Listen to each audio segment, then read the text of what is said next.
Hey, what's going on, Evercade EXP? My name's Evercade, welcome to the channel, and today I want to talk about, basically I want to make sort of like a response video to Evercanadian's recent video, talking about why he's feeling a bit melancholy about the Evercade EXP, and I want to give my thoughts on Evercade EXP and why I'm hyped for the EXP now. Basically, in Pete's video, he mentions that, he's feeling like, oh, the original handheld's going to get phased out, but he's also kind of happy that he can go back to the handheld if he needs to, and to me, that's quite a fair take.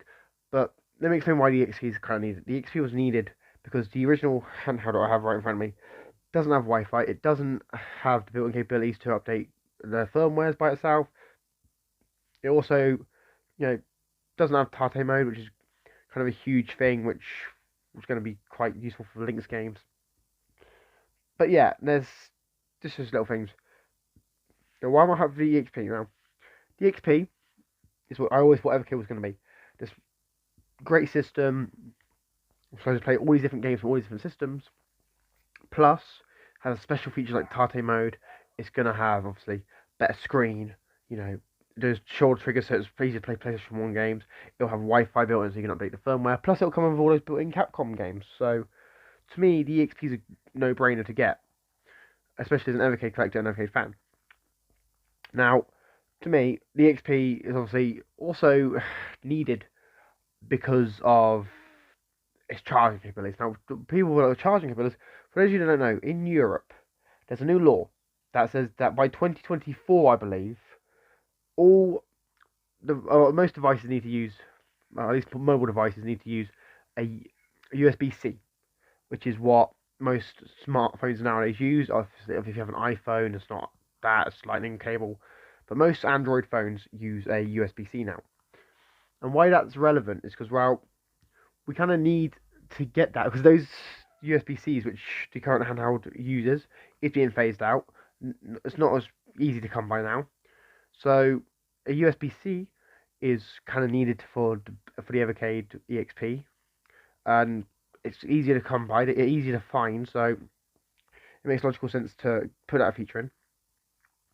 Plus, with the EXP, it's got Wi-Fi capability, so obviously you can download the update straight away, which makes things so much easier if you want to, update a game or there's a problem with a ROM. It's all fine. It's all fine and dandy. That's great. Now, I'll be honest. I didn't want to call out Pete because obviously, I think he's a good creator. He makes some good videos. But to me personally, I feel as if the Evercade EXP is going to be a next step in the Evercade evolution because we all seen it with console generations and how you've got, say, the Xbox and you've got the Xbox 360, then you've got the Xbox One, then you've got the Xbox Series X. But the big argument I've seen with a lot of the people pointing this out is the fact that, wow, those took place over like 6 years, 5, 6 years before the old one was phased out and they had a new one. That's same with PlayStation, Nintendo. I say most, all of the big console manufacturers in history have always done that, have always had one major product. A few years later, they have a more powerful product that then phase out the original one, which is all fair. It's fair. But to me, I feel like Evercade EXP needed to come out soon and needed to be a huge thing because the Evercade handheld is obviously, it's not the best handheld you can buy. But for a handheld that was 60 quid when it came out, I'm not surprised. It's not the top quality, it's not the best handheld on the market. And the EXP is obviously a more premium product. It's twice the price of the original handheld. Obviously, some of that's probably due to Capcom games and whatnot. But personally, I think it's great that the EXP is coming out. I think the EXP is going to be a great little system. It's going to replace the Evercade handheld for me as a portable. And I'll still keep my handheld in case my EXP breaks. But I'll obviously keep it on the shelf. It's not going to be my go-to handheld anymore. It's not going to be my go-to platform. And one major reason I do prefer, or I say prefer, I'm hyped for the EXP, is the EXP is a portable VS.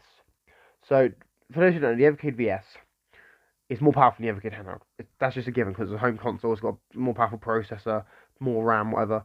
And all those features were put into the EXP, meaning the EXP is actually a more powerful system than the Evercade handheld ever was. And that's kind of another reason why. Because hopefully this leads to more games being run natively on Evercade. Obviously, you can still play the games on the original handheld if you've got the firmware updated. It's just going forward, the EXP is going to be a huge replacement. Obviously, no one's going to buy the Evercade handheld; it's been phased out. But to me, I just kind of hope we see the EXP come out, do well, and have get more people on Evercade, because Evercade is obviously it's a growing thing.